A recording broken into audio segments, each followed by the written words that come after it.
15 hanggang 17. At ang mga saserdote ay nagsipasok sa pinakaloob ng bahay ng Panginoon upang linisin at inilabas ang lahat na dumi na kanilang nasumpungan sa templo ng Panginoon at kinuha ng mga Levita upang ilabas sa batis ng Kedron. Sila nga'y nagpasimula na nangagpakabanal ng unang araw ng unang buwan at ng ikawalong araw ng buwan ay nagsiparoon sila sa portiko ng Panginoon at kanilang itinalaga ang bahay ng Panginoon. At ang kanilang itinalaga ang bahay ng Panginoon sa 8 araw at sa 16 na araw ng unang buwan ay kanilawang winakasan. Tayo po yung manalangin. Dakilang Diyos, sa marami na makasalamat. Salamat po sa pagkakataon na ikaw ay aming masamba at maibigay ang kaukulang karangalan at kalalatian. Basbasan niyo po ang bahagi ito sa makikinig ngayong umaga. Lahat ay mahamon sa iyong salita upang gawin naman ang marapat naming gawin sa templo na iyong pinagkatiwala sa amin. Salamat po sa pangalan ng aming Panginoon na si Kristo Jesus. Amen. Please be seated. Ang ating pong binasa ay paglilinis sa templo ng ating Panginoon. Alam natin na ang templo ng Panginoon ay napaka-selan sa lumang tipan. Kung bakit nagkaroon ng ganitong karamihan, yon ay nasa pangangalaga na rin ng mga tao sa pagbibigay nila ng puwang sa mga karamihan na pumasok sa templo. Alam natin na ang templo ay nahayag una sa atin sa material na templo.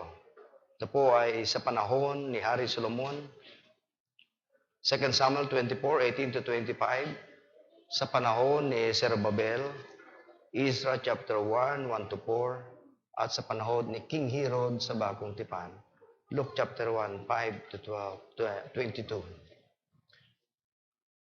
Ngunit nang dumating ang ating Panginoon ay binigyan niya ng puwang ang bawat isa na makasalanan na hindi lamang mabuhay sa ritual o seremonyas. Alam natin na mga bagay na yun ay punong-puno ng seremonyas maging sa pagkakalikha lamang ng tabernakulo nung ipinagawa ng Panginoon kay Moses. Nakita natin napakasusi, napakaselan na sa bawat espesya at sangkap na gagawin marapat na alinsunod sa lahat ng sinabi ng Panginoon. Sapagkat ang lahat ng detalye ay pagpapakita ang kabuuan ay kalulhatian ng ating Panginoon. Kaya naman, nang dumating ang ating Panginoon, ng kanyang winakasan, ang mga bagay na ito, ay ginawa niya po ang espiritual na templo, mga kapatid. Ito po ay John chapter 2, 19-21, ay descriptive mismo ng katawan ng ating Panginoong Jesucristo. Alam natin na nung sinabi niya ang templong ito, ay hindi siya tumutukoy sa literal sapagkat hindi naman talaga siya templo. Kundi ang kanyang tinutukoy ang kanyang katawan. Ang ating katawan, mailagay man natin sa larawan ng Biblia, ito ay inihalaw ng ating Panginoon sa 3 sangkap ng isang templo. Outer court, the inner court, and the innermost court. Tayo ngayon ay nabibilang ayon sa 1 Thessalonians chapter 5:23, meron tayong katawan, kaluluwa, at espiritu. Kapag tayo nagkakasama-sama dito at sinasambit lang natin ang pangalan ng Panginoon, ang sumasamba ay ang ating espiritu, ang kasangkapan ay ating kaluluwa, at ang pinakasasakyan at daluyan ng pagpapala na yan ay ang ating katawan. Ang 3 sangkap na yan, na sangkap ng ating pagkatao, ang nakikinabang kapag tayo ay sumasamba. Kaya naman, pag tayo sumasamba, inaayusan natin ang ating katawan. Nagdadamit tayo, hindi ng paghahayag ng pita ng laman, kundi bilang isang kasangkapan ng ating Panginoon na kahit ito ay laman, pwede itong gamitin na kasangkapan para sa kapurihan ng ating Panginoon. At gayon din naman ang ating kaluluwa, na kung ating titignan ang kanyang pansariling kalagayan, siya ay makasarili. Sa oras na ito ay marami tayong mga dapat gawin, Marami tayong mga bagay na ikaliligaya natin, pero pinapatay natin ang pansariling pangailangan. Upang ang ating espiritu ay maging malaya na sumamba. Sapagkat ang Diyos ay naghahanap talaga ng mga mananamba sa espiritu at katotohanan. At yan ay nakasakay sa ating tatlong sangkap. Kaya yung lumang templo, kung paano ito nahahati sa tatlong sangkap, gayon din tayo. Sa lumang tipan ay totoong napakahirap ang pagsamba. Para malaman mo ang isang tao kung siya sumasamba sa araw na ito, kunin natin at halawin ang ipinakita ni Abraham in Genesis chapter 2. Hindi ba't siya ay idinako ng Panginoon sa climax ng pagsubok ang kanyang pananampalataya? Matay ko mang isipin ay ito ang kinakailangan natin lahat bilang mga mananampalataya. Sapagkat yung kabuuan ng kinabukasan ni Abraham at kinabukasan ni Isaac at kinabukasan ni Sarah ay nakataya sa pagsubok na yon ng ating Panginoon. Abraham, sabi ng Panginoon, dalhin mo ngayon ang anak mo sa bundok na kung saan sasabihin ko sa iyo at dalhin mo siya roon at ihandog mo sa akin na isang haing buhay. Burnt offering po yon. Total consume, po yun? Susunugin po yun ang buo. Pagka yun inuulit-ulit ko pong basahin, ako po inuulit-ulit ko pong basahin yan. At kada inuulit ko po yun ay isang bagay lang kinakahantungan ko. Nagpapasalamat po ako. Kasi maraming bagay na kung ilalagay natin sa ating kaisipan, napaka-imposible. Hindi ba't bawal pumatay? Bakit pinakukuha ng Panginoon si Isaac upang si Abraham mismo ang maghandog? At ang handog na gagawin, burnt offering, buo. At ang gagawa nun, si Abraham. At yung Diyos na nagsasabi sa kanya, nagsasabi na ang magbuwis ng buhay, buhay din na kapalit. Ano po? Sinasabi ko po ito in the light of the commandments. Kaya kung titingnan po natin, para bang, kung babasahin mo lang na hindi mo bibigyan ng pansin, parang napakadali ng pinagdaanan ni Abraham. Si Abraham, ay binuhos niya na yung kanyang kabuuan ng pagkatao sa kanyang anak na ito, na si Isaac. Nagsasalita ko bilang ama.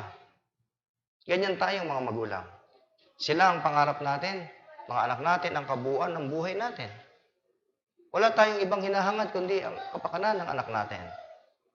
At nakatutuwa na si Abraham, binigay sa kanya ng Panginoon na katuparan itong si Isaac. Para bang sasabihin, kukunin ko, ihahandog ko. Binigay mo rin pa, tapos papatayin ko rin. Ano ba yun? Hindi ba? So sabi sa kanya, dalhin mo ngayon. Kinabukasan, sa napakaagang oras ay naglayag sila Abraham. Sa panahong yon, wala pa pong templo. Ang pagsamba ay sa pamamagitan ng dambana. Ang pagsamba po ay talagang matrabaho po yan. Hindi madali. Sa lumang tipan, pipili ka talaga ng napakakinis na bato, yung pagiging pinakasahig, at yung tungod. Gagawin mo yun, ikaw ang gagawa. Lalagyan mo ng diameter, at mo ilalagay yung hayop sa ibabaw nito. Ganun ang magiging kalagayan ni Isaac. Dala-dala si kahoy, dala-dala si dayami, at sila ay naglakbay. Na ang tanging nasa puso ni Abraham ay muling bubuhay ng kanyang anak na si Isaac. Binibigyan ko po ng diin sapagkat sa wikang pagkakasulat, nung siya naniniwala na ang Diyos ay magpuprovide, yung Jehovah Jireh na tinutukoy doon, kalakip po doon sa panampalataya ni Abraham na ang kanyang anak na si Isaac is already dead by faith. Ito ang kailangan natin sa ating pagsamba. Kung ikaw si Isaac at that time, nandun na, kompleto na. Where's the lamb? Sabi niya. Nasaan ang handog? Tanungin natin ngayon ang ating sarili ngayon. Sapagkat yan ang problema ngayon ng simbahan. Ang daming kaabalahan ng simbahan. Ang daming kaabalahan ng mga miyembro. Ang dami nilang pinagkakaabalan lahat. The question is, where is the lamb? Nasaan ang sakripisyo natin? Ang pagsamba ngayon ay para bang ang simbahan ay may utang na loob sa mga miyembro kapag sila nag-church. At kung di man sila mag-church, they don't care kung wala man sila sa kanilang church. Ganyan ang kinalalabasan ngayon. Kailangan ng Panginoon ang paglilinis sa kanyang templo. Sapagkat sa atin, puso at kaisipan at idea, marami tayong nilalagay na hindi kailangan sa pagsamba. Or doon natin naibibigay ang atensyon ng ating kalakasan at pakapurihan, pero hindi doon sa sakripisyo na kinakailangan para sa ating pagsamba. Iyan ay isang bagay na dapat nating pag-ingatan, mga kapatid.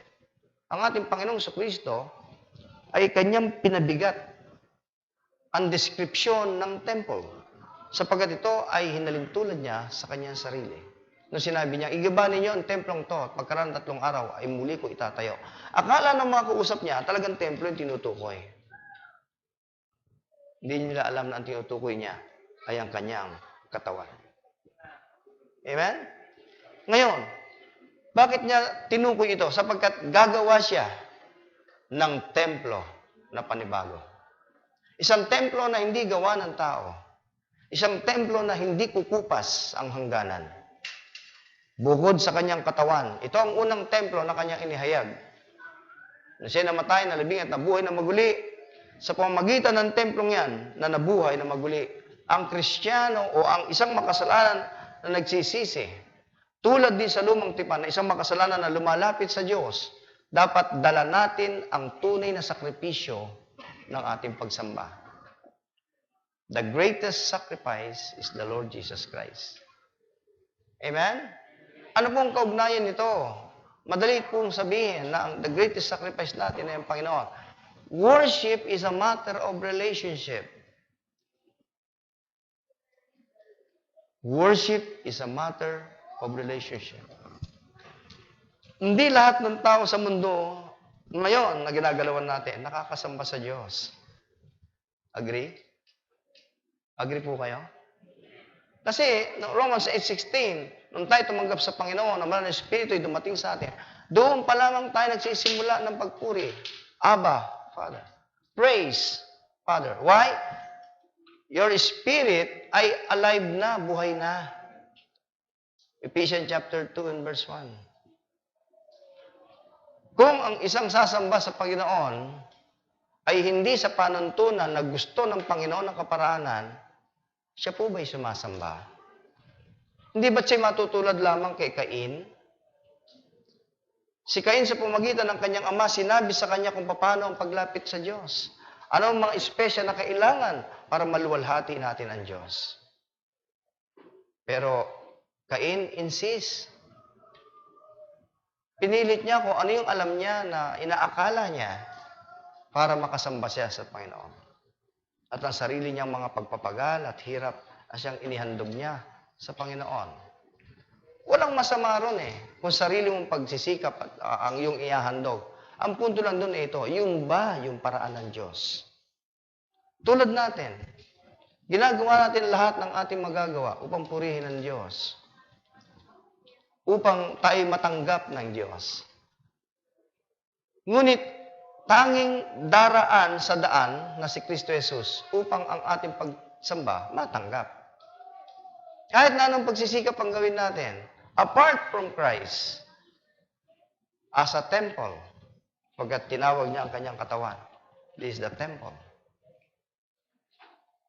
Itatayo niya, ay nabuhay na maguli yan. Tapos, tayo ngayon, ang kanyang templo. 1 Corinthians 6:19. Tayo ang templo ng Panginoon ngayon. Dahil sa ang bawat mananampalataya ay pinananahanan ng banal na Espiritu. Dumating sa iyo ang banal na Espiritu, hindi sa pagsisikap mo. Dumating ito dahil sa pagpapakababa mo. Tama po? Sapagkat ang patungo sa langit ay pababa, hindi naman pataas. The more you humble, the more God uplift yung isang makasalanan nagpapakababa. Sapagkat yung nagmamataas, ibababa ka. Ang daan patungo sa langit pababa eh. Ang panambahan ay relasyon. Ang panambahan, pababaan ito. Hindi ito pataasan. Hindi maaaring sumamba ang nagmamataas na diwa sa Diyos. Hindi tinatanggap ang kayabangan ng pagsamba. Ang kapakumbabaan. Kasama ng Diyos ang mga nagpapakumbaba, hindi ang nagmamataas. Sa loob ng iglesia, ito ang alisin natin. Kung paano sa panahon na ito, pumasok sila upang, sa panahon ni Ezekiah yan, siya naghari. Akalain mo doon sa templo, marumi na. Una yung tinawag yung mga in charge, mga saserdote, pati yung mga singer, lahat ng mga naglilingkod doon. At inutusan niya silang mangagpakabanal. Mga kapatid, hindi tayo banal. Tayo'y pinapaging banal. Dahil sa banal na Espiritu, mayroon na tayong kakayahang magpakabanal. Ang ating pattern, ang Panginoong Jesucristo. Ang kanyang biyaya. Tama po? Sa bawat bagay na ginagawa natin ngayon, sa templong ito, bilang katulad ng templo na yun, body, soul, and spirit sa ngayon, ay ginagawa natin upang mag-compose ng another temple for God's glory, and that is the church. 1 Corinthians 3:16 and 17. Yan din ang sinasabi niya sa Hebrews 10:25. We compose the church. Itong mga templong ito, individual tayo ay templo ng Panginoon. Kinakailangan mag-join together tayo. Forsake not the assemblies of God. Upang magkaroon ng pagkakaisa yung ating espiritu. Maraming kaloob, iba-ibang kaloob, mga awit. Kaya ganun po doon. Pati sila, yung mga awit, yung mga naglilingkod doon sa templo, lahat yon. Verse 17. Sila nga'y nagpasimula ng magpakabanal ng unang araw ng unang buwan at ng ikawalong araw ng buwan ay nagsiparaon sila sa portiko ng Panginoon doon sa pinakaloob-looban yon. At sa ikalabing-anim na araw ng unang buwan ay kanilang liwakasan. So katulad din ni Isaac, pwede tayong maging abala sa ating mga ginagawa. Ngunit ang tanong, nasaan ang sakripisyo? Minsan, ang pagsamba ay nagiging obligasyon na lamang natin, formality. Wala na yung kapanahunan nila Abraham na ang pagsamba ay pinaglalaanan talaga ng panahon. Nagiging masusi sa mga bagay na kailang iyahandog. If you remember sa Numbers chapter 10, yung mga anak ni Aaron, pumasok sila doon sa doon pa lang yon sa may altar ng incense. Yung incense at kamangyan. Nagdala sila doon ng strange fire. Sinindihan nila doon. Akalain mo naging sigayon at sila'y sinunog ng magkapatid. Patay. Anak ng ano yon? High priest ni Aaron. Mga kapatid, ang nais ko lamang pong bigyan natin pansin ngayon ay meron tayong pananampalataya at si Kristo ang ating relihiyon, but we are not religionists. Hindi po tayo narito dahil sa tayo'y membro lamang ng iglesyang to. Unang dahilan kung bakit nandito tayo ay tayo'y mananamba. At tayo'y nasumpungan ng Panginoon na matunay na mananamba. Nasa sa iyong kamay ngayon ang pagkakataon na gawin ng isang malinis na pakikipag-ugnayan sa Diyos sa pagsamba sa Espiritu at katotohanan. Kung gagawin mo ito ng dahil lamang sa obligasyon, huwag nawa. Lahat ng gagawin mo nito, magpapiano ka dahil lang sa obligasyon, kakanta ka because of obligation, lahat. Magsa-song leader ka because of obligation. Lahat ng yan maganda. Pero kinakailangan makita ang tunay na dahilan kung bakit nandiyan yan. Kasi kung ang Panginoon ang siyang magiging pinakapunto ng pagsamba natin, walang lugar ang katitisuran. Walang lugar ang katitisuran sa kalalakihan. Kaya sino ilagay dyan?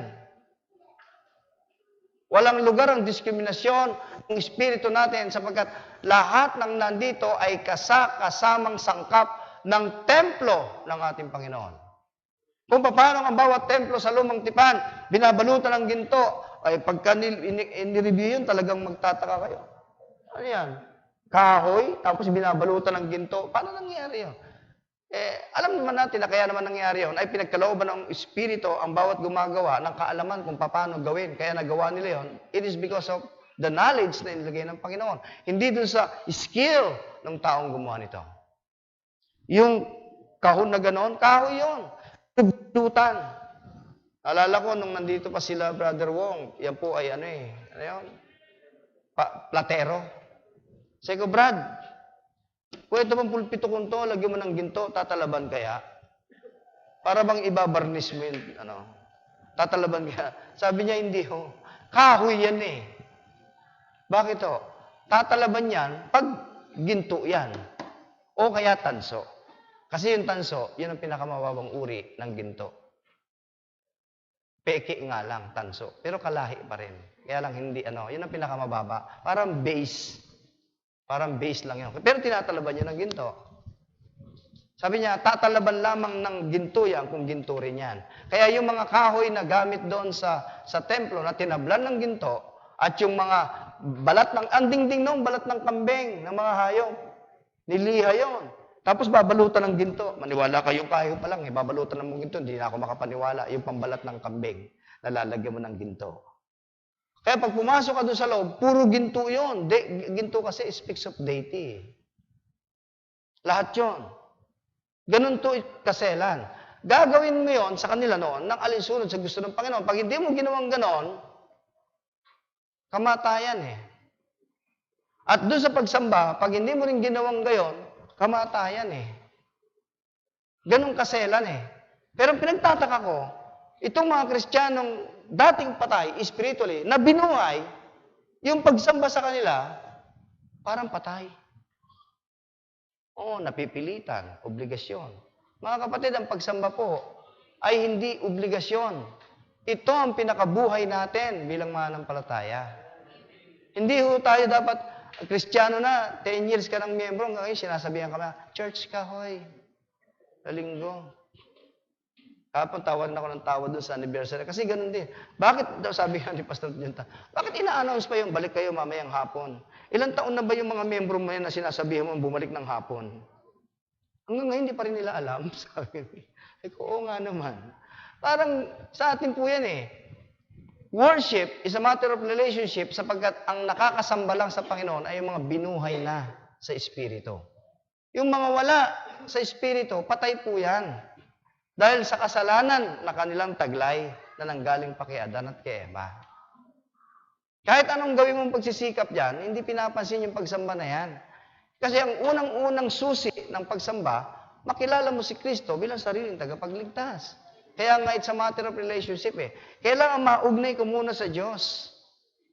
At kapag ikaw naman ay naugnay na talaga sa Diyos, bilang templo ng Diyos, lilinisin mo yung templo na yan. Hindi mo pa iintulot na yan ay marumihan. Amen po? Tingnan nyo, inasikaso niya rito, verse 12, yung mga lahi ng mga Libita. At sa mga anak ni Heman, si Jehiel at si Simi, at sa mga anak ni Jetudun, at si Uzziah. Lahat po yan, lahi po yan ng Libita. Sila po kasi yung in charge para maglingkod doon. Hanggang sa 13 and 14, yung mga musician. Kaya, ang pagsamba, hindi naman talaga nawawala yung music. Bakit tayo maselan sa music? Siyempre, kanino ba natin unang masusumpungan yung music? Nung panahon, sa lumang tipan, saan na unang lahi nakita yung mga musician? Hindi ba sa lahi ni Cain? Na pumatay kay Abel? Sino ba unang umasenso sa magkapatid na yon? Si Cain at si Abel? Sino unang umasenso? Hindi ba si Cain? Si Abel napatay pa eh. Pinalitan pa ni Seth. Tama po? Pero maunlad na ang mga kainitis noon. Nandun na ang mga metallurgy, music, pati music. In fact, si Satan isa siya sa musician. Kaya yung music, hindi rin natin basta-basta ginagamit yan. Sa ngayon, ilan na lang ang gumagamit ng himnal. Puro Hillsong na. Sabi niya, Pastor, ba't di kayo gumagamit ng Hillsong? Ay, hindi, ginagamit namin himnal. Bakit? Kasi yung himnal, nasa libro. Yung Hillsong, sa bundok, kung saan bundok ko pahuhukayin yun, hindi ko alam. Hillsong eh. Yung hirap noon, Hillsong, ito, himnal. O. Ang ibig ko sabihin, mga kapatid, maging masusi tayo pagdating sa doktrina, dapat hindi tayo makakain ng maruming doktrina. Kailangan doktrinang tapat. Nalulungkot ako, mas mahusay pa sa atin sa doktrina yung mga kulto. Ang kulto, salitang ano yan? Ang ibig sabihin ng kulto, aral. Nung kami ay nasa ibang pananampalataya, tatay ko, preacher dyan. Ang oras ng aming pagkukulto, gano'n ang tawag niya. Oy, kulto na, halina kayo. Sabi ko ngayon ako'y baptist na, tama yung tawag nila, kulto nga. Kasi kulto talaga yung tinuturo. Kasi yung kulto, aral. Pag sinabing kulto na tayo, aral na tayo, yun ang ibig sabihin nun sa kanila. Kaya lang, mali yung aral. Mga kapatid, matapos ang panambahan dito, ay hindi ko natatapos yan. Dapat meron kayong personal worship. Kasi templo ka rin ng Diyos. Nakuha niyo po ako? Templo ka eh. Ano ang ginagawa mo, o ano ang sakripisyo mo, upang ang iyong pagsamba ay maging katanggap-tanggap sa Panginoon. Una, kaya katanggap-tanggap sa Panginoon ang ating pagsamba, kung si Kristo na ang ating sacrifice na nasa sa atin. Kailangan tayo ay mananampalataya. Mananampalataya na po ba kayo? Kuminsan ako'y nagiging makulit sa pagtatanong nito. Kasi po, hindi natin maiaalis na baka tayo'y nahulog sa religious system. Na basta tanggap lang na, ligtas ka na, mananampalataya ka na. Hindi po ako ganyan makapag-usap sa mga kasalanan. Hindi ko sinasabi, tinanggap mo na siguro, ligtas ka na ha?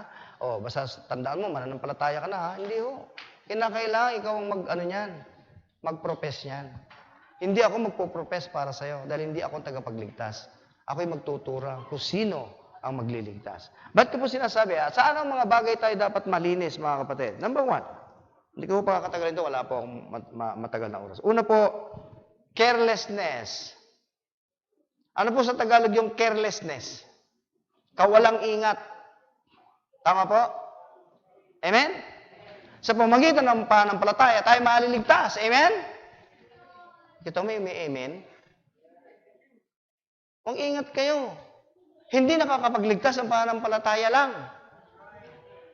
Ang pananampalataya kay Kristo na siyang namatay, nalibing, nabuhay na maguli, o kaya sa kanyang ebanghelyo, iyon ang nakakapagligtas. Christian, don't be careless. Huwag po tayong maging walang ingat. Pag sinabi sa'yo, manampalataya lang, ligtas ka na, hindi totoo yun. Walang object eh. Walang tinutukoy yung pananampalataya mo. Yung pananampalataya nakakapagligtas kung yung ebanghelyo ng Panginoong Kristo ang sinasampalatayanan. Na ikaw, na makasalanan, siya ang namatay para sa iyo. At tinatanggap mo yung ginawa niyang yon. Sapagkat maraming tao, kahit alam nila si Kristo ay namatay, nalibing at nabuhay na maguli, hindi ligtas. Kasi yung kaalamang yon ay hindi sapat. Kinakailangan mismo ang lubos ng pananampalataya sa dakilang gawain ng ebanghelyo na ginawa ng ating Panginoon para maging effective sa atin. Kailangan nating malinis sa carelessness. Pangalawa, worldliness. Do I look? Paano tignan? Minsan, bato-bato sa langit, tamaan sa pool. Masipag tayo sa mga panuntunan ng sanlibutan. Masipag tayo dyan. Yan ay hindi maitatatwa. Amen? Masipag po tayo dyan sa bagay ng sanlibutan. Tama po mga kapatid? Sinasabi ko sa inyo, nakaupo po kayo ngayon dito, iniisip nyo na tanghalian nyo eh. Walang walang sablay yun. Iniisip nyo na kung anong ulam. Ano yung ulam mo, mami? Anong ulam natin? O kaya, saan tayo kakain? Ganon eh. Bumalik kayo sa lumang tipan. Hanggang sa makarating kayo sa panahon ni Isra, na kung saan nagbalik ang mamanampalataya at nasumpungan nila. Kaya po doon po ipinanganak yung yung tinatawag nating preaching. Yung po tinatawag na homage. Kasi, dahil sa matagal na nawala yung salita ng Diyos, dahil matagal na ang panuntunan ng Panginoon, hindi na ito, kinakailangan ni Ezra na muling baybayin ito sa kanyang mga kababayan. Para tuloy tayong ganun, tayo po yung mga mananampalataya. May Biblia po tayo. Dapat po, pag nagbabaybay ng mensaheng pastor, kasabay ko kayo at nakakasabay kayo, hindi po kayo tulala. Na para bang hindi nyo alam yung sinasabi ko. Tama po ba mga kapatid? Ilang taon na tayong mananampalataya. Pagka nakakita ba kayong bata, pag siya'y bata, pag sinasabi mong bata, siyempre hindi pa siya mature. Paano ba yung bata? 10, 11, 12, 13, teenager. Pagtungtong niya ng 21, kung lalaki yan, sinasabi natin, yun na yung kanyang debut. Tama po? Pagpalit ng kanyang pagkatao mula sa pagiging bata, ay papunta na sa pagiging pagtanda. Maaaring matagal na tayong mananampalataya. Hindi ko alam kung ilang taon. Pero, sa tagal ng pananampalataya mo, dapat godly ka na. Kasi ang pananampalataya, pinalalago yan. Ang pananampalataya, pahina, palakas. Patanda yan. Dapat merong pinupuntahan yan. Kung 20 taon ka na at bata ka pa rin, ilagay mo yan sa pisikal. 20 anyos, dede. Batuhin ka ng dede. Sabi ko sa'yo. No? 20 anyos, naka-pampers. Wow, ha? Ganun ang labas natin. Natin sa 1 Corinthians, si Pablo, parang sumagad na. Sabi niya, hanggang ngayon, hindi ako makapagturo sa inyo ng gana sa espiritual. Kasi dapat mga guru na kayo, sabi niya. Pero hanggang ngayon, parang kinakailangan ko pa kayo subukan. Nabuisit yung preacher, no? Ganun po yun. Ang pag-aaral po ng salita ng pagsamba, kailangan magkakasabay tayo. At yung pagsabay mo sa akin, doon sa bahay mo, meron kang personal worship. May devotion ka doon. Ikaw ang leader doon. Ikaw ang pastor doon sa bahay mo. Dahil ikaw yung tatay doon. Dito sa simbahan, ako yung tatay dito. Pero sa bahay mo, ikaw ang tatay doon. Paano ka ba tatay? Dinadala mo ba ang iyong pamilya sa godliness o sa worldliness? Ulitin ko, karumihan po yung carelessness. Yung worldliness. Pangatlo, personal lust. Yung personal lust, hindi lang laman yan. Ang laman naman, marami siyang kahulugan. Sabi sa Galatians chapter 5. Pakikiapid. Hindi lamang doon. Pagiging mahiligi sa pera. Lahat yun. Pagiging Diyos-Diyosa. Lahat po yun, laman yun. Sad to say, kung nahuhulog pa rin tayo dyan, tignan mo yung sarili mo. Ibig sabihin, yung templo may dumi. Tulad ng panahon ni Ezekias, dapat nating linisin. Small matters of disobedience. Ano yung small matters of disobedience? Nandito ka, nag-church ka. Okay. Okay na yun, nag-church ka na. Nag-gospel singing lahat. Ikaw, nakikipagdaldalan ka dyan. Yan mga small matters of disobedience. Pag nandito tayo, hindi ba ang sarap na niya nagpapakanta dito ganadong-ganado ka rin kumanta. Hindi yung todo nakaganon. Inaantok ka dyan. It is a small matters of disobedience yan. Hey, nandito ka sa church. Cheer up! Sing for God's glory. Ikaw lang ang maaaring isa sa makapagbibigay ng kaluwalhatian sa iyo si anak ka ng Diyos. Ang dami sa paligid natin ang hindi anak ng Diyos. They need the gospel. Ngayon, ikaw ay anak ka na ng Diyos. Anong ginagawa mo? Anong ginagawa mo sa iyong katawan? Butas dito. May butas na nga, binutasan pa paligid. At di lang nasiyan dito, pati dito, binutasan pa. At di pa nasiyan dyan, pati dito sa binutasan pang gano'n. At di pa nasiyan, nilabas yung bala. May butas din pala ron. Butas-butas na yung katawan. Alam mo, yan ang nagpapahayag ng kaluwalhatian ng Diyos. Yung body mo, That's the temple of God. Huwag mong lagyan ng kung ano-ano yan. As a church, sa 1 Corinthians chapter 3, ipagsusulit natin yan. 1 Corinthians 3:16 to 17. As a church, ipagsusulit natin yan. Ang pananampalataya, hindi dapat maging bukang bibig lamang, mga kapatid. Napakaselan po.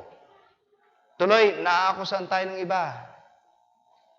Napakadali raw ng kaligtasan dito sa atin. Talaga naman napakadali kasi kinuha na ni Kristo yung hirap. Pero ang tinutukoy pala nung sinasabi doon, yung magpo-profess tapos back to normal ang buhay. Walang kakikitaan mo ng pagkabago ng buhay. Balik sa pag-iinom, balik sa pagmumura, balik sa kawalang kahulugan ng buhay. Punong-puno ng dumi yung templo. Kung totoong templo ka, dapat malinis ang templo na yan. Sapagkat ang unang nililinis dyan ay yung kaloob-looban, yung espiritu mo. Binubuhay ka sa espiritu. Dahil sa buhay ng espiritu, gaganyakin niya ng kaluluwa mo. At mula dyan sa kaluluwa mo, makikita yan sa outer court natin, itong katawan. Magiging maayos kang magdamit. No? Hindi yung Kristiyano ka. Sino ba yung yung mga banda diyan, mga demonyo? Yun ang paborito mo? Oo, pambihira. Anong banda 'yon? Walang sumasagot, oh. Kunwari pa kayo, hindi niyo alam. Nagaya niyo nga yan eh. Nag-concert nga yan na nakaraan eh. Nagtatanong kayo sa FB kung may ticket na kayo eh. Di ba? Mga banda ng demonyo pinapanood mo, Kristiyano ka, templo ka ng Diyos. Tingnan mo sa 1 Corinthians chapter 3. Sa templong to eh. Anong gagawin natin sa templong yan? Tingnan mo sabi niya. Kung gibain, verse 17, kung gibain ng sino man ang templo ng Diyos, siya'y igigiba ng Diyos sapagkat ang templo ng Diyos ay banal at ang templong ito ay kayo. 1 Corinthians 3:17. May motibo yan eh. Bakit kaya templo ng Diyos? Kaya nung araw na yun, sabi niya, nagpakabanal sila. Kasi ang tungo ng buhay natin, pagpapakabanal. Hindi kayo dapat mainis sa pagpapakabanal. Yan talaga ang buhay mo bilang templo ng Diyos. Young people, yan talaga ang buhay mo. Hindi ka maiinis pag sinabi ko siya, huwag kang makipamatok ng kabilang sa di mananampalataya. Hindi yung sa harap ko sabi mo, opo, pero pag nalikod, yung boyfriend mo, unbeliever pa rin. Ano sabi sa Bible? Ang iyong biyanan, demonyo. Oh, unbeliever yung nobyo mo, di yung tatay ng demonyo. Di ba? Anong pakikisama magkakaroon tayo sa mga hindi mananampalataya? Ang pakikisamang meron tayo sa kanila, yung pakikisama upang mawitnessan sila. Hindi pakikisama na makipamuhay na gaya nila. Iba buhay mo, Kristiyano. Hindi ka worldly. Godly ka. Tama po? Ikaw ay sa Diyos. At yung maliliit na bagay, dapat, doon pa lang sa maliliit, magsimula tayo. Ano yung maliit na bagay na tinuro sa atin magsimula? Eh di 10%. Sabi na, wala naman sa Bible yan. Nandun yan. Sabi ko, gusto mo ba ng New Testament? Opo, bigay mo lahat. Wala ka ititira. Yung mga alagad, pinasimulan nila yan. Pinagbibili lang benta ang kanilang mga ari-arian, binigay lahat sa paa ng mga apostol. And let the apostol divide kung ano yung kanilang pangangailangan. Gusto mo ba ng ganon? Pasalamat tayo sa Panginoon, meron tayong isang bagay na hindi niya pinakikialaman. Yung ating free will.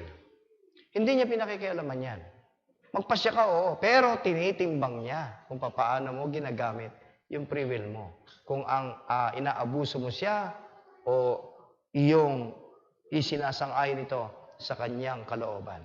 Ang ilan sa atin may idol pa rin hanggang ngayon. Pwedeng wala ka ng idol na Diyos-Diyosan. Minsan may young people, minsan nagkukwentuhan sila, napanood ba sa, ang galing, idol ko talaga yun. Oo. Sabi ko, nakisali naman ako, sino ang idol mo? Ang galing ko, pastor. Oo. Nanonood ba kayo? Ako hindi. Sabi ko, saan ba yun? Ito yun. 7 ako eh. Oh, pero siyempre, inaano ko lang siya. Medyo inaano. Hindi, 7 ako eh. Ay, 7? Wala akong kilala artista sa 7. Sabi ko, wala rin akong artista sa 2 na kilala. Minsan, Nanonood ako doon ng TV sa aking sa office ko. Nanonood din ako ng TV, ha? Opo, hindi ho tayo, yung nono ang buhay. Hindi po. Pwede mong gamitin lahat yan eh. Pero siguruhin mo na ang Panginoon ang maluluwalhati kasi templo ka. Hindi dapat humantong na ang naluwalhati. Katulad to, nag-church tayo ngayon dito. Kung tayo lang ang nasiyahan dito, at yung mga sinasabi ng pastor, binabasa rito, hindi ka nasiyahan, sumamba ka nga. Pero kung ang mga ginawa natin lahat dito, nasiyahan ka, masayang-masaya kang uwi, hindi ka sumamba. Bakit po? Tingnan niyo po ang principle. Kunin mo yung anak mo. Mahal na mahal ni Abraham yan. Yun ang buong buhay niya. Dalhin mo sa bundok na sasabihin siya at ihandog mo sa akin. Kalain mo, itinaas niya na yung sundang na yon. At sa puso niya, patay na yun si Bakit? Natanggap niya na Sinabi niya na God will provide. Yun ang pananampalataya niya. Sa oras na yun, patay na yung kanyang anak at papalitan ng Panginoon yung kanyang anak. Kasi, where is sacrifice? Where is the lamb? So, sinagot ng Panginoon, here is the lamb, Jesus Christ, which taketh away the sins of the world. At nasa sa atin na yan. Pero sa ating mga conduct na ginagawa, kahapon, maganda rin yung diniscuss ni Pastor Tan. Talaga namang, dapat ang unang-unang naranasan kasi, more ano ba yan? Ang topic nga? There's more. Ang unang talaga nararamdaman natin, sakit. Totoo yan. Ganon din sa pagsamba. Gaano kasakit para kay Abraham na siya ang papatay din sa kanyang anak para ihandog niya. Palagay niyo ba madali yun? Gaano kasakit yun? Ang ibig ko sabihin, minsan sabi nila, puro ganito. Yung mga bulong ng bulong, puro bigayan, puro ganito, puro ganito. Yung mga bulong, yung masama loob nyo rito, tama yan, sumasamba kayo. Kasi sa pagsamba, kinakailangan tanggalin sa'yo yung mga bagay na masasaktan ka. Kung isang bagay na gagawin sa'yo dito, hindi ka masasaktan, hindi ka sumasamba. Gaano kasakit para kay Abraham? The total promise of God, sinabi sa kanya, and yet sinabi sa kanya, offer it. Bring it to me. Sacrifice your son. Your only son. Only then, Abraham satisfies.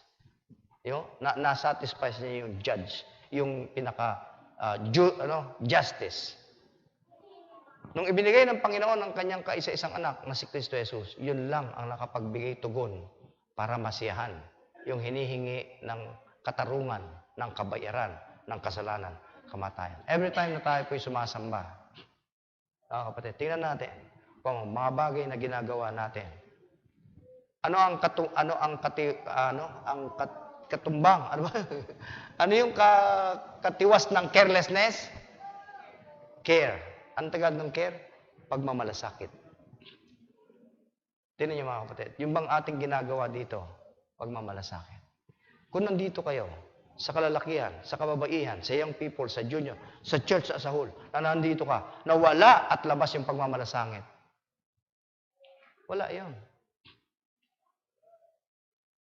Yung pagmamalasakit natin sa katawan ng ating Panginoon na siyang templo. At tayo, tingnan yung pagmamalasakit nyo sa ating katawan. Pinakakain natin, lalagyan natin ng mga, magkokolorete tayo kung ano. Bakit? Gusto natin maging presentable tayo, maging katanggap-tanggap tayo sa tao. Pero how about sa Diyos?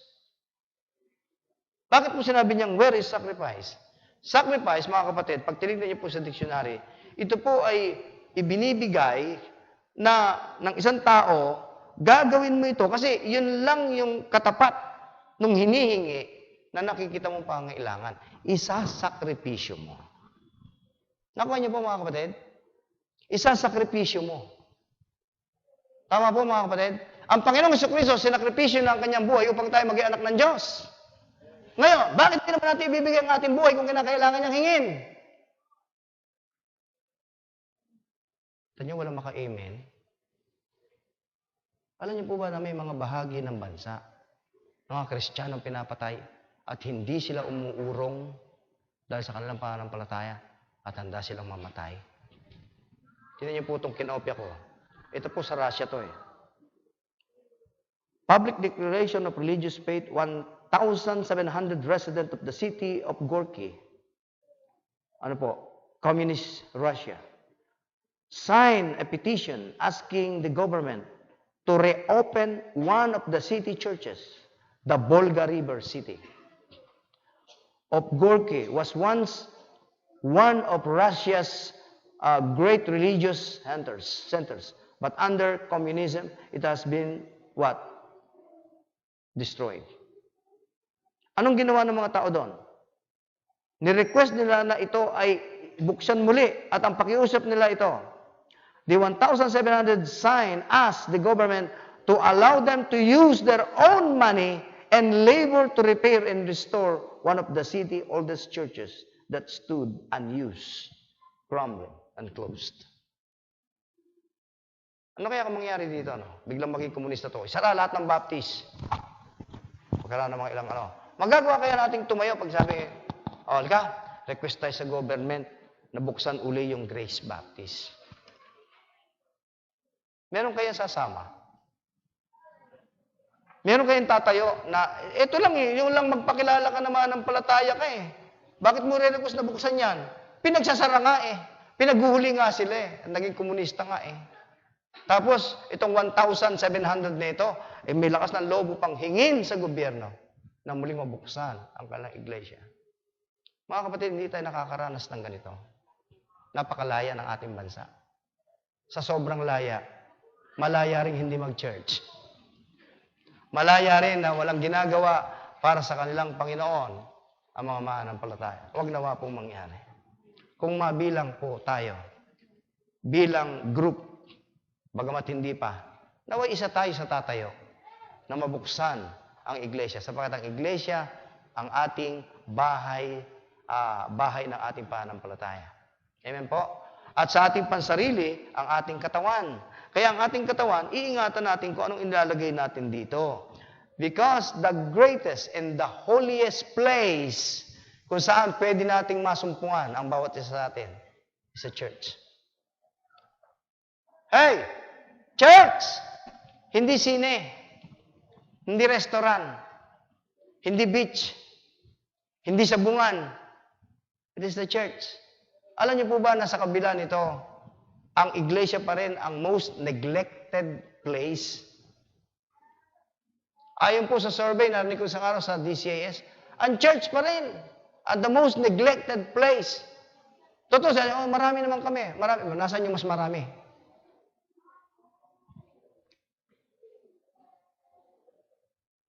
Nasaan yung mas marami?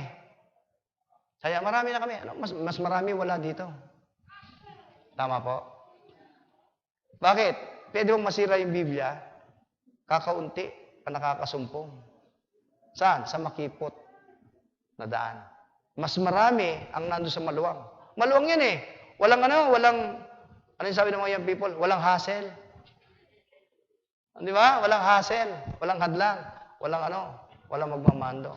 Ano nyo naman tayong tao? Ayaw natin yan. May mga may mga sagabal, may mga hirap. Pero, tingnan nyo po. Ang kamalian, ang ganda ng offer niyan. Free. Welcome, lahat. Pero yung katotohanan, ano yung offer sa inyan? Discipline. Ang pananampalatayang to, pag tinanggal mo yung discipline, hindi na sa Diyos yan. Our God is a God of discipline. Amen? Disiplina yan. May disiplina tayo. Hindi natin ginagawa ang isang bagay na makakasira sa ating pananampalataya. Yung templo ng Diyos, pinangangalagaan natin. Yung mga Levite, kaya binanggit sila ang magpapanatili ito. Bakit? Ang tanong ko po, bakit dumumi? Kristiyano, bakit dumumi? Muli mo bang pinagtimbang-timbang ang sakripisyong ginawa sa iyo ng Panginoon? Bakit ang katawan mo dumumi? Bakit punong-puno tayo ng pride? Bakit wala na yung kabanalan ng ating pananampalataya? Ano po? Paano ba yung kabanalan, Pastor? Hindi ko po maintindihan. Ang kabanalan po, mga kapatid, hindi lang naman yung nakikita. Di ba? Pag tayo nag-worship sa Panginoon in the beauty of His holiness. Saan natin makikita yung beauty? Doon sa holiness na kabase. Wala doon ang anumang paningin ng sanlibutan, kundi sa mga bagay na nauukol sa ating Panginoon. Ang kabanalan po natin ay awa. Sabagat kung tutuusin, wala naman tayong pwedeng gawin para kaawaan tayo ng Diyos. Wala nga tayong ginagawa, kinaawaan niya tayo Niniwala po kayo? For by grace are you saved through faith, and that's not of yourself. Hindi sa iyan. It is the gift of God. Tayong lahat, kaya po tayo nagkaroon ng puwang sa Panginoon. Ang po tayo. Mga kapatid, ang salita ng Diyos ay hindi nagsasawa na paalalahanan tayo kung papaano dapat mabuhay. Kung papaano dapat umugali sa templo ng ating Panginoon. Yan, sa 1 Timothy 3:16. Kung anong dapat ugaliin, paano umasal, papaano tayo maging maayos. Nandito yan sa salita ng Diyos eh. Bilang templo ng ating Panginoon, tulad ng mga Levite na nandoon, huwag tayong maglalagay ng mga bagay na ikasisira nito or else sa lumang tipan, kamatayan eh. Mabiyaya ang Panginoon sa atin. That if we confess our sin, He is faithful and just to forgive our sin and to cleanse us from all unrighteousness. Amen mga kapatid? So kung anong nakikita natin ngayon? What? Number 1 is pride. Yung pride natin, na ay dalawa ang pinatutunguhan ng pride. Lalo na kung matagal ka ng mananampalataya. At meron kang tinatawag na spiritual critical spirit. Yung mga hindi na maturuan. Ako minsan takot ako makapag-usap sa mga matatandang Kristiyano. Alam niyo bakit? Mahirap turuan yan. Oh, kinesthetic yan eh. Mga matatandang Kristiyano, kinesthetic yan. Kaya ako ginagawa ko sa dato ko sila, panalangin ko. Sige, tingnan ko tibay mo. Ginagawa ko, Panginoon, ito, pagpalain mo ito. Itong ano ito, gano'n. Sa totoo, pinapanalangin kita. Lalo doon sa mga hypercritical na matatanda ng Kristiyano. Hindi na sila maturuan eh. Dapat po, kahit matanda na tayo, there's still room for teaching. Kung alam niyo po ang istorya ng New Testament, the book of Acts, kahit matatanda na sila Pedro, they remain in the church. Hindi man sila nagpipreach, they stay. Sila po yung tinutukoy doon na elders. Sila yung nandun pa rin sa church. Nag-church pa rin. Tingnan po, dito sa atin, salamat sa Panginoon, meron tayong mga matatandang nandito, nag-church pa rin. Yung ibang matatandaan, wala na eh. Hindi mo na mapadalo. Hindi mo na masita. Pag sinabi mo, oh, wala kaya ata kanina. Bakit? Pagpunta lang ba sa simbahan, ang sumisimba talaga? Kakatwiranan ka pa yan. Bakit? Porque ba nandun sa simbahan, nagsisimba yan? Hindi naman lahat na nandiyan sa simbahan, nagsisimba talaga eh. May mga nag-ano nga niya. Kaya ako hindi nagsisimba eh. Minsan nakandyan, may nakatabi ako, ang ingay. Gusto kong sapakin eh.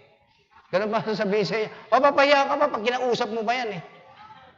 Nakalimutan nila, at anong tanda mo, nandito ka, hindi para mag-observe. Nandito ka para mag-worship. Gawin mo kung inakala mong para sa'yo na inihag ng Panginoon. Huwag mong pakialaman kung ano yun. Bawat isa ganon. Bagamat, sinasabi ko rin naman, nakaka-istorbo rin naman talaga yung mga madadaldal.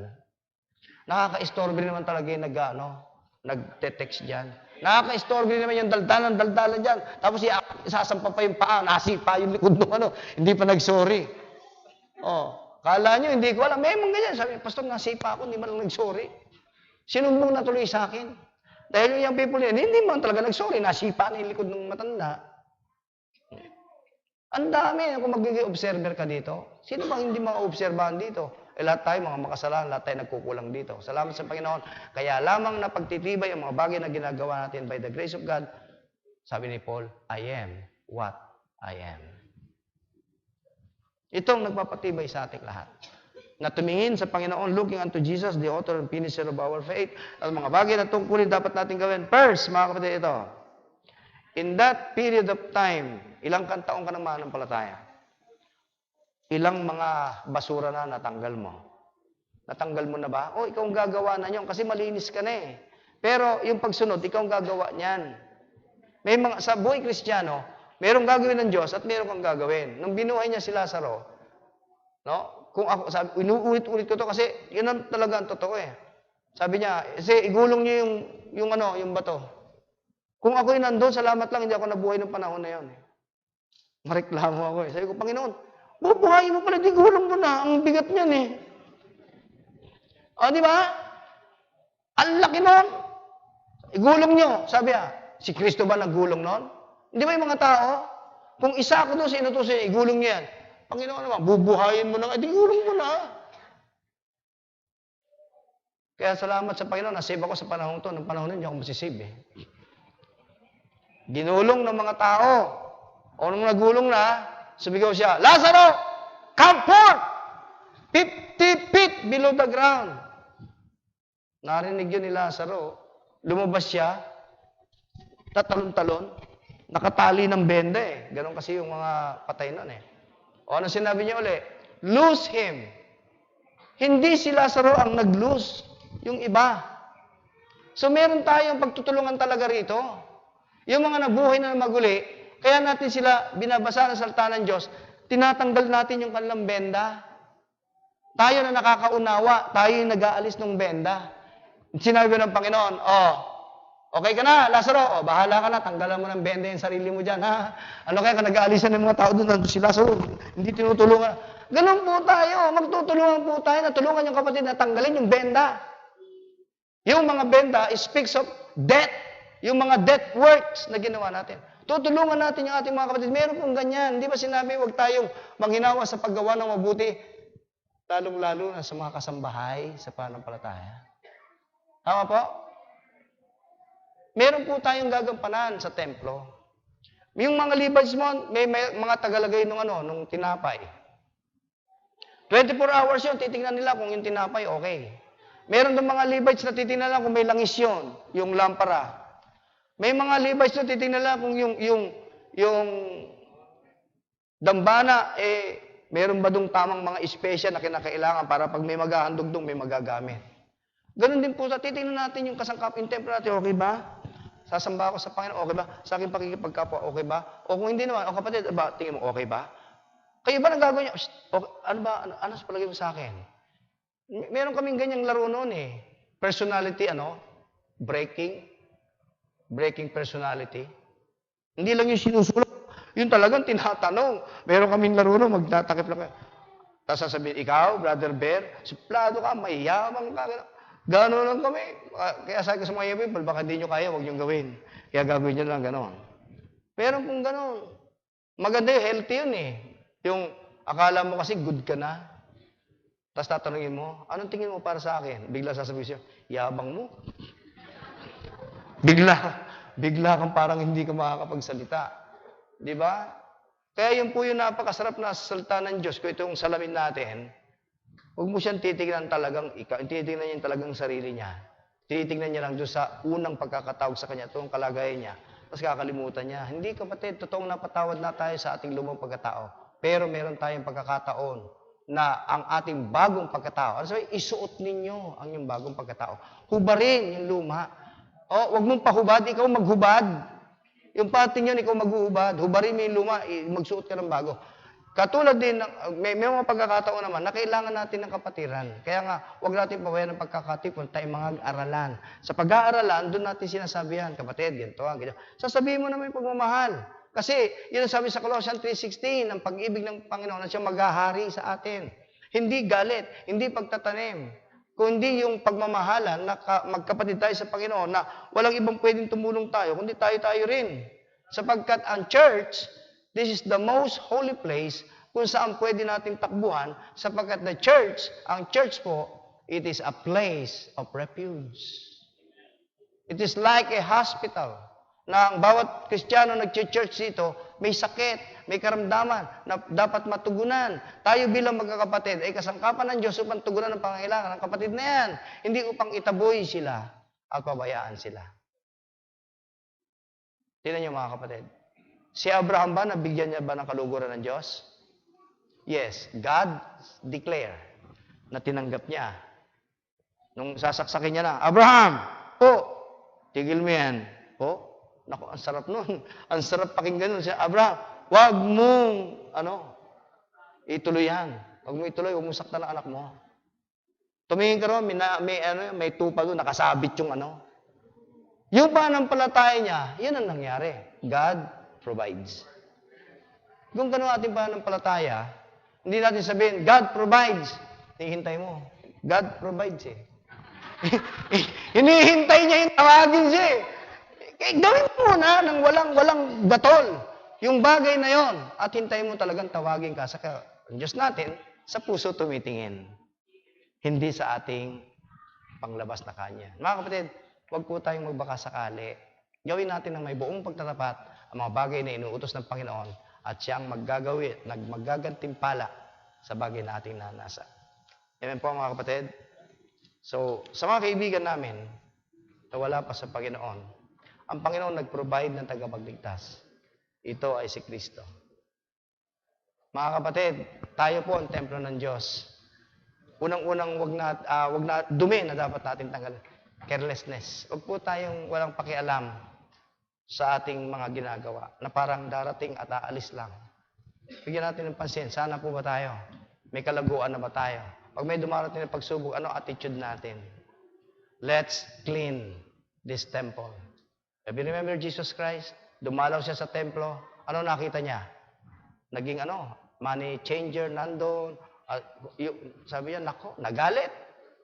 Tampas. Pinagtatabo yung mga tao ron. Sipin nyo, kung yun nga sa material na templo, how much more sa templong ito na banal na dapat nating ilagay yung dapat na maging kapuri-puri sa Diyos. So as we come to the Lord in prayer, ay ating tiyakin sa ating sarili na ang Diyos ay naghahanap ng tunay na mananamba sa espiritu at katotohanan. Salamat sa kanyang kamatayan, tapos na tayo sa mga seremonya, pero ang ating katawan, paano tayo magbihis? Anong performance ang ginagawa natin? Paano natin isinasagawa ang pagsamba sa espiritu at katotohanan? Ang pinaka-climax ng pagsamba ay ang ating katawan. Ano itinatanim natin sa ating puso? Tayo ba'y mapagpatawad? Tayo ba'y mapagpakumbaba? O tayo punong-puno ng self-critical na espiritu? Tayo ba'y mapag-obserba? Ilagay natin sa tama, kapatid. Wala namang perpekto. Sapagkat kung hahanapin natin ang perpekto, hindi natin makikita yan sa buhay na ito. Sapagkat ang perfection ay na kay Kristo Jesus lamang. At sa isang may pananampalataya, hindi walang kabuluhan ang lahat ng bagay, kundi merong hangganan. Panginoon, tulungan niyo po kami bilang iyong templo na wag naming gibain ito sa pamamagitan ng mga vices, sa pamamagitan ng mga maling pag-aangkop sa aming katawan. Nawa, O Diyos, na aming katawan, kung ito ay templo, ay maging kaluguran sa iyong paningin sa lahat ng pagkakataon. Tulungan niyo po ang aming kahinaan, Panginoon.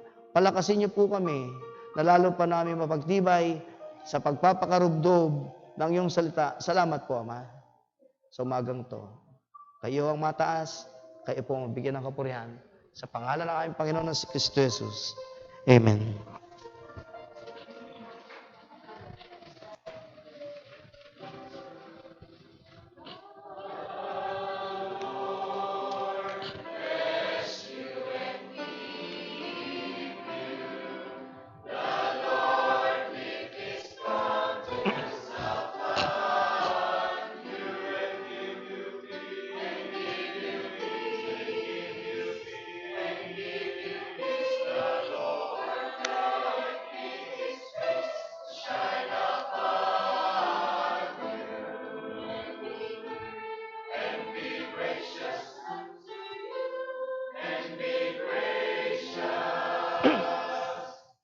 The Lord be gracious